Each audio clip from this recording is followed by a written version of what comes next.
Identidad.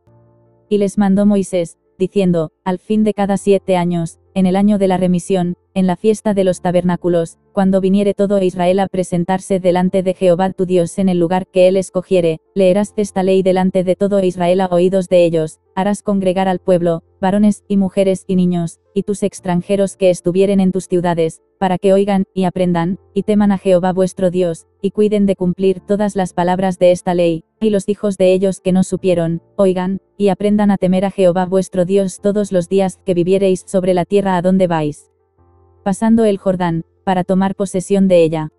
Deuteronomio 31 del 10 al 13. Reflexión. Con el paso del tiempo las historias de las naciones se retocan, renegando o alterando de tal manera un acontecimiento pasado que ya no solamente se cambió la historia, sino su propia identidad. Cada nación del mundo tiene una constitución que marca una legislación propia, acorde con su identidad. Cuando la base constitucional cambia, sea para bien o para mal, esto implica una alteración en la memoria histórica, siendo que lo que antes se podía practicar ya no se puede, o viceversa, implicando un antes y un después en un área específica, que a la larga puede trascender a todo un legado cultural, que se irá pormenorizando en su valor histórico según se halle el conflicto entre sus prácticas y la nueva ordenanza constitucional. Pero existe una nación en todo el mundo cuya historia no puede ser cambiada, ya que quedó a la vista de todos, plasmada en la palabra de Dios, sus acontecimientos referentes juntamente con su ley, la cual proviene de Dios.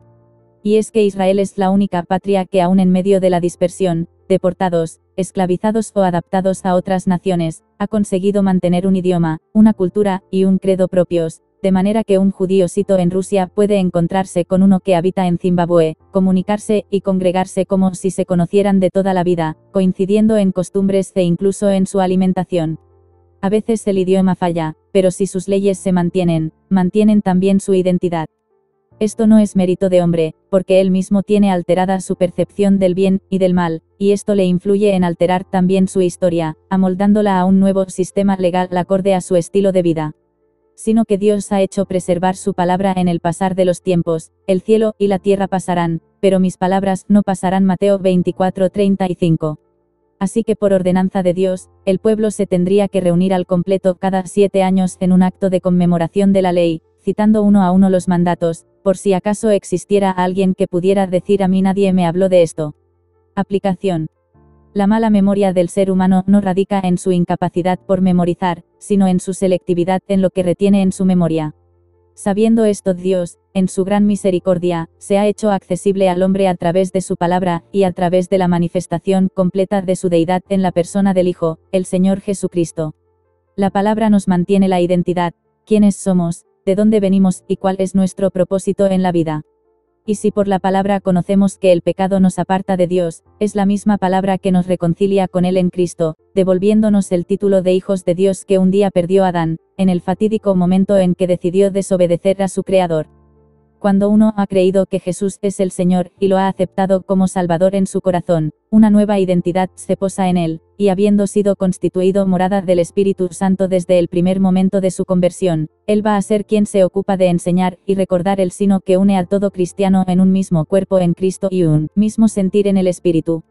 Os he dicho estas cosas estando con vosotros, mas el Consolador, el Espíritu Santo, a quien el Padre enviará en mi nombre, Él os enseñará todas las cosas, y os recordará todo lo que yo os he dicho. La paz os dejo, mi paz os doy, yo no os la doy como el mundo la da, no se turbe vuestro corazón, ni tenga miedo. Juan 14 del 25 al 27. Tenemos por regla que si la identidad de Israel ha sido preservada, y continúa siéndolo por voluntad de Dios en su soberanía, aun en medio de desobediencias, cuanto más la identidad de la Iglesia de Cristo, la cual es sellada con el Espíritu Santo de Dios, quien jamás permitirá que nos sea arrebatada. Claro, la pregunta del millón, para todo incrédulo es: ¿y cuál es la identidad del cristiano? El cristiano, por gracia de Dios, por medio de la fe en el Señor Jesucristo, es una nueva criatura diferente a lo que fue hasta el momento de su conversión, quedando desligado de toda esclavitud de pecado, y puesto en la familia de Dios, quien ahora es su Padre. Mas a todos los que le recibieron, a los que creen en su nombre, les dio potestad de ser hechos hijos de Dios.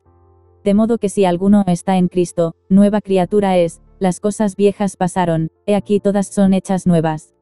Y por cuanto sois hijos, Dios envió a vuestros corazones el Espíritu de su Hijo, el cual clama: Abba, Padre. Así que ya no eres esclavo, sino hijo, y si hijo, también heredero de Dios por medio de Cristo. Juan 1:12, 2 de Corintios 5:17. Gálatas 4:6 y 7. Acción. Después de esta reflexión, y recordando cuántas veces he escuchado del hermano Samuel Pérez Millós decir, la identidad del cristiano no trata de hablar de Cristo, sino de vivir a Cristo. Al momento afloran en mi memoria estas palabras de Pablo. Con Cristo estoy juntamente crucificado, y ya no vivo yo, mas vive Cristo en mí, y lo que ahora vivo en la carne, lo vivo en la fe del Hijo de Dios, el cual me amó, y se entregó a sí mismo por mí. Gálatas 2:20. Cerraré hoy con una pregunta introspectiva. ¿Cuál es mi identidad?